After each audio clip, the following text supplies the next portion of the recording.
Yung EDSA 86 ba, kailan naganap? Di ko po talaga alam, sir. Anong taon nangyari ang EDSA 1? Yun lang. 89. 1987 or 1986? July 4. July ko alam. I don't know. June 12! American Independence Day. Oo nga, American Independence Day. Marshall na lang, September 17. September 17. Ano ba? 21 ang Marshall. 21. What do you know of EDSA? The first one, Yung EDSA ginawa siya ng mga Americans. Napaka-ano siya ng place, parang historic masyado kasi doon naganap yung people power. Tama ba? Ano nangyari doon? Nagkagulo. Maraming tao. Daming tao. Anong alam mo, pagkakala mo sa, tungkol sa EDSA 1 to anniversary Wala ko alam dyan. Nag-strike sila doon. Strike, basta basically to overpower the president. So, change government and the policies. Tapos si Cory na po yung umupo afterwards. Nagsimula yun, yung namatay si Ninoy. Nung taong? Taong 1986. Oo ba? 88? Hindi. 85. 84! 84. Ewan ko. Strike 4 na kayo. 83. 83. Give me 4 major players in EDSA 1. EDSA 1, I think Juan Ponce Enrile, Fidel Ramos, of course, Corazon Aquino. Of course, the people who are not known behind the scenes who were working behind the scenes for it. General Tomas Diaz. Sino? General Tomas Diaz. Yung usa din. Ano siya dati? Siya yung pumirma ng martial law. Tomas Diaz? Yeah, I think po. 73 Marshall. 97. Joseph Estrada. Marcos. Cory Aquino. Oh, isa pa. Benigno Aquino. For me, I can really say that we really garnered the fruits of their labor. Kasi the way they're making stories sometimes, it's like life is not worth living before. Hindi natin ma-experience yung freedom na na-experience natin ngayon. Pinag-aralan pa namin nung high school yun eh. Elementary pa. Ay, elementary pa. Ganun pa rin tanong, nung panahon yun, kung buhay na kayo, ano kayo noon? KBL o PDP Laban Unido? Ikaw, ano ka?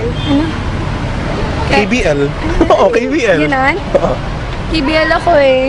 KBL. KBL ka? Ano yung KBL? Ano Ano yung ba yun? senyas? Ganun ba yun? Ano ba? Ganun ba? KBL ba kayo gano'n ko? Ano ba yun? Nakakahiya! Ganyan ata. Ewan ko, dapat ba? Kay Marcos yung KBL eh. Ay, kay Marcos ba yun? Ay, hindi pala. Di Marcos pala ako. Joke lang, hindi. Kay Marcos ako. Kay Marcos ka? Kasi yun yung natin kahit ngayon yung kailangan natin kasi mga Pilipino parang kulang pa rin sa discipline. Kaya parang kung ibabalik yung kamay na bakal, magkakaroon tayo lahat ng disiplina, unlad tayo. Kasi parang Baka Marcos Doon lang sa kamay na bakal niya. Yun lang yung gusto ko. Mas gusto mo may kami na bakal. Yun lang po. Naranasan mo na ba yan? Hindi na. Di ba? I have to further study on that. Kasi maraming hidden agendas, I promise. I know a lot about the government sa background. So, they both have flaws, but they both have good points also. So right now, I really don't have a stand yet. Sa tingin ba ninyo sa kabataan ngayon, may saysay pa ba yung EDSA? Sa tingin ko, may saysay siya bilang part of our history. Pero bilang isang normal na tao na nabubuhay ngayon, sa tingin ko, hindi siya kailangan bigyan ng pansin.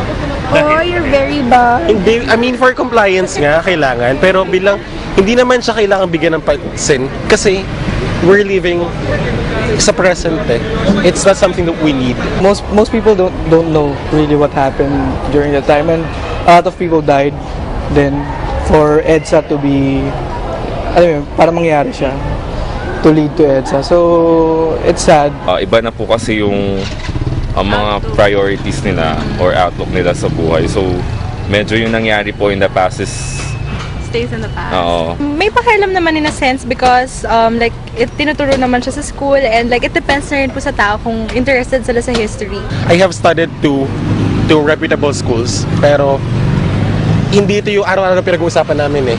So siguro kung may kailangan i-improve, siguro ito yung nangyari dati. Kasi for history, pag-aaralan to pero dadaanan lang siya eh. Sa matatanda, parang hindi nila masyadong nababanggit. It was instilled to us as children. Just like my mom, pag nagtatanong ako sa kanya, nagpapakwento, yung kwento niya parang she experienced it firsthand. So parang, oh talaga, nangyari yun. Tapos, anong nangyari? Parang kwentong history na make it interesting for the youth. Para sa amin po kasi mas maganda yung hindi nakiki-involve sa government. Not because na we're only after our own lives, but because maraming hidden agenda dun sa mga nangyayaring controversies.